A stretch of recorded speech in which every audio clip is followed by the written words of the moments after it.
கோவை காந்தி பூங்காவில் உள்ள திறந்தவெளி மேடையில் தமிழ்நாடு இயல் இசை நாடக மன்றத்தின் சார்பில் கலை திருவிழா நிகழ்ச்சி நடைபெற்றது. இந்த நிகழ்வில் அம்மன்றத்தின் தலைவரும் நடிகருமான வாகை சந்திரசேகர் கலந்து கொண்டார். இந்த நிகழ்வில் நாதஸ்வரம் கலைஞர்களின் இசை நிகழ்ச்சி, கரகாட்டம், தப்பாட்டம், ஜிகா ஆட்டம், வள்ளி கும்மி நடனம் உள்ளிட்ட கலை நிகழ்ச்சிகள் இடம்பெற்றன. இந்த கலை நிகழ்ச்சிகளை பூங்காவிற்கு வந்திருந்த சிறியவர்கள் முதல் பெரியவர்கள் வரை மகிழ்ச்சியுடன் கண்டு ரசித்தனர். இந்த நிகழ்வில் மேடையில் உரையாற்றிய நடிகர் வாகை சந்திரசேகர் கலைஞர்களுக்கு வாழ்த்துக்களை தெரிவித்துக் கொண்டு தமிழ்நாட்டின் கலைகளை தமிழ்நாடு முழுவதும் கொண்டு போய் சேர்க்க வேண்டும் என்பதற்காகத்தான் இந்த அமைப்பை உருவாக்கியிருப்பதாக தெரிவித்தார். சங்கீத அகாடமி என்று இருந்ததை தமிழ்நாடு இயல் இசை நாடக மன்றம் என்று பெயர் மாற்றியதாக தெரிவித்தார்.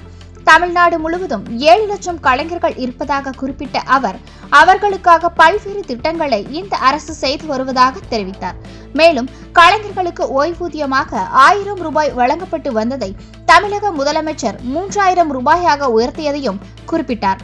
ஒரு நாடு வளமாகவும் செழிப்பாகவும் இருக்கிறது என்றால் அந்த நாட்டின் பொருளாதாரம் மற்றும் கல்வியை வைத்து மட்டும் எடை போடுவதில்லை என்று கூறிய அவர், அந்த நாட்டின் கலை சிறப்பாக இருந்தால் அந்த நாடு சிறப்பாக இருக்கும், நாட்டின் மொழி சிறப்பாக இருக்கிறது என்றால் அந்த நாடு சிறப்பாக இருக்கும் என கூறினார். மேலும் கொங்கு மண்ணிற்கே உரித்தான வள்ளி கும்மி நடனத்தை நேரில் பார்த்தது மிகுந்த மகிழ்ச்சி அளிப்பதாகவும் வள்ளி கும்மி நடன கலைஞர்களுக்கு தனது வாழ்த்துக்களை தெரிவித்துக் கொள்வதாகவும் தெரிவித்தார்.